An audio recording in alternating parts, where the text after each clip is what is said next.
Merhaba, ismim Tarık Ali Coşkun. Bugün diğer bütün değişkenleri sabit tuttum. İki ekmek yapacağım aynı anda. Birini aşırı yoğurup aşırı katlarken diğerini neredeyse hiç yoğurmadan, hiç katlamadan kendi haline bırakacağım. Ve sonuçları hep beraber göreceğiz. Hadi başlayalım dilerseniz. Tüm malzemelerimin miktarları aynı. Eşit miktarda un, eşit miktarda ön maya, tuz ve suyumuz var. İkisi arasındaki tek fark bir tanesini neredeyse hiç yoğurmadan, katlamadan hazırlarken diğerini normalden çok daha uzun süre yoğuracağım ve çok daha sık ve çok daha fazla katlayacağım. Sonuçlarını da hep birlikte göreceğiz. Bu neredeyse hiç yoğurmayacağımız ve hiç katlamayacağımız hamur. Çok az yoğurduktan sonra diğer hamuru çok uzun süre yoğurup katlayacağım. Buna hiç dokunmayacağım ta ki tepsi mayası zamanı gelinceye kadar dinlenmeye alacağım. Sadece mayayı, tuzu ve unu karıştırmak için çok az yoğuracağım. 1-2 dakika belki. Biliyorsunuz normalde 13, 14, 15 dakika yoğuruyoruz.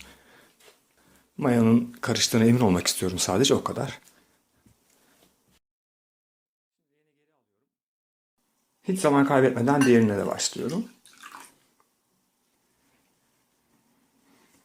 Aşağı yukarı normalde 13-15 dakika yoğurma zamanı ayırıyordum. Bugün yarım saat yoğuracağım. Yani normalin neredeyse 2 katı kadar. Bakayım saatime. Evet.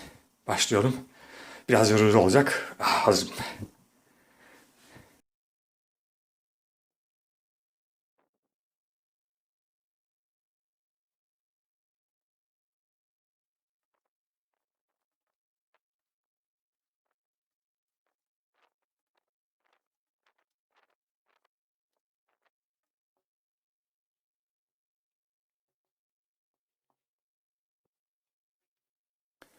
Oh. Evet, yarım saate geçti. Benim için de harika bir sabah sporu oldu. Ben normalde 45 dakikada bir 4 ya da 5 kez katlıyorum hamurumu. Bu sefer aynı şekilde yoğurmayı fazla yaptığım gibi daha sık ve daha fazla katlama yapacağım. Yarım saatte bir kuruyorum saatimi ve yaklaşık 5-6 kez katlamaya çalışacağım.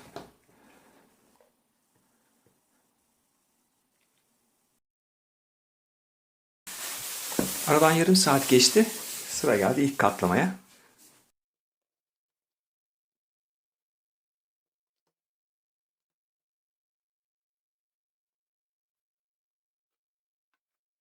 Şimdi 6. ve son katlamayı yapıyorum. Hamuru çok yormamaya çalışıyorum.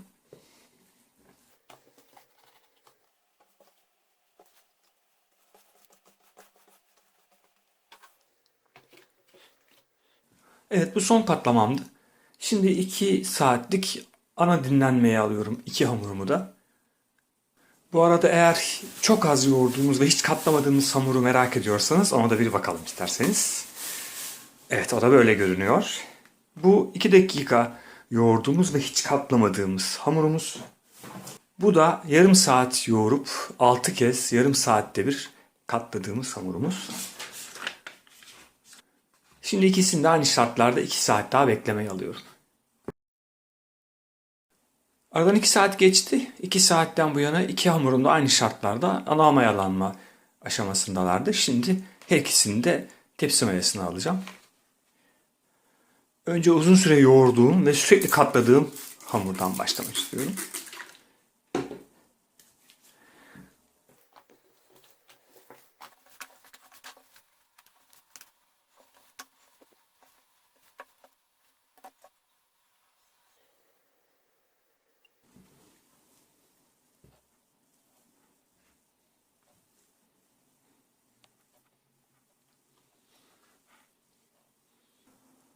Sıra geldi 2 dakika yoğurduğum ve hiç katlamadığım ilk aşamadan bu yana bekleyen hamuruma. Çok yumuşak bir hamur. Alalım bakalım.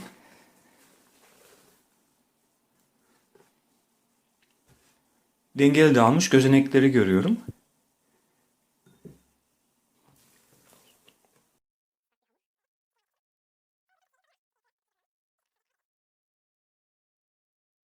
Hamurlarımı tepsi mayası için kalıplara aldım.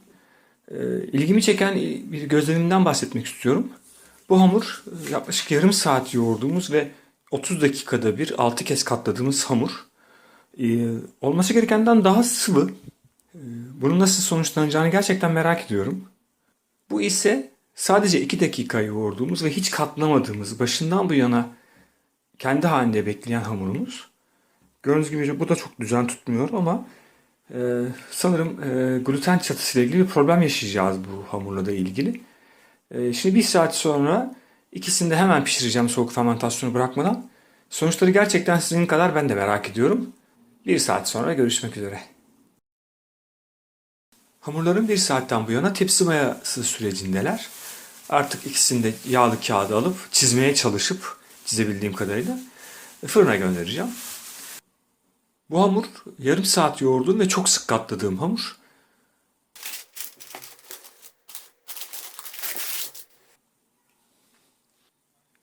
Beklediğimden daha yumuşak ve cıvık bir hamur oldu. Piştikten sonra bir genel değerlendirme yapmaya çalışacağım. Neden böyle olduğu ile ilgili. Bu da sadece 2 dakika yoğurduğum, hiç katlamadığım, kendi haline bıraktığım hamur. Bu da biraz çekmiş. Eskisi kadar akışkan değil. Şimdi bunu almaya çalışacağım.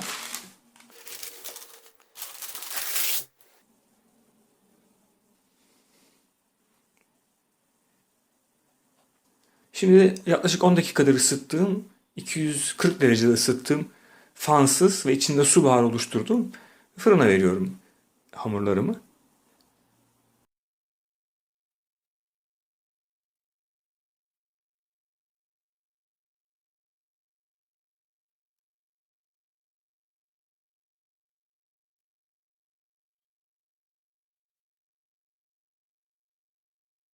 Ekmeklerimiz pişti. Bu ekmeğimiz yarım saat yoğurduğumuz, 30 dakika arayla 6 kez katladığımız ekmeğimiz. Bu ekmek ise yaklaşık 2 dakika yoğurduğumuz ve ondan sonra hiçbir müdahalede bulunmadığımız ekmeğimiz. Kabarmalarına bakalım, karşılaştıralım. Evet, yoğurduğumuz ekmek biraz daha yüksek görünüyor diye ekmeğe göre. Ben bunu bu hamurda yeterli gluten iskeletinin oluşmasına bağlıyorum. Hatırlarsanız yoğurma ve katlama işlemlerinin birinci amacı mekanik bir stres yaratmak ve gluten iskeleti oluşumunu uyarmaktı. Kendi haline bıraktığımız bu ekmekte gluten iskeletinin oluşmamasını ben normal karşılıyorum. Önce yoğurduğumuz ve katladığımız ekmeği kesmek istiyorum.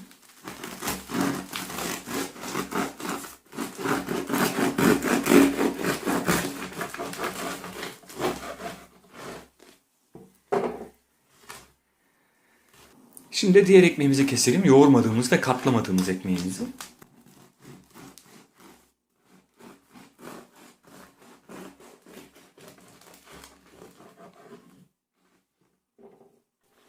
Gelin isterseniz ekmeklerimizi son kez bir karşılaştıralım. Bu yoğurduğumuz ekmeğimiz çıtır, ince, güzel bir kabuk oluşmuş. Zaten keserken o güzel çıtırtı sesini de duymuş olmalısınız.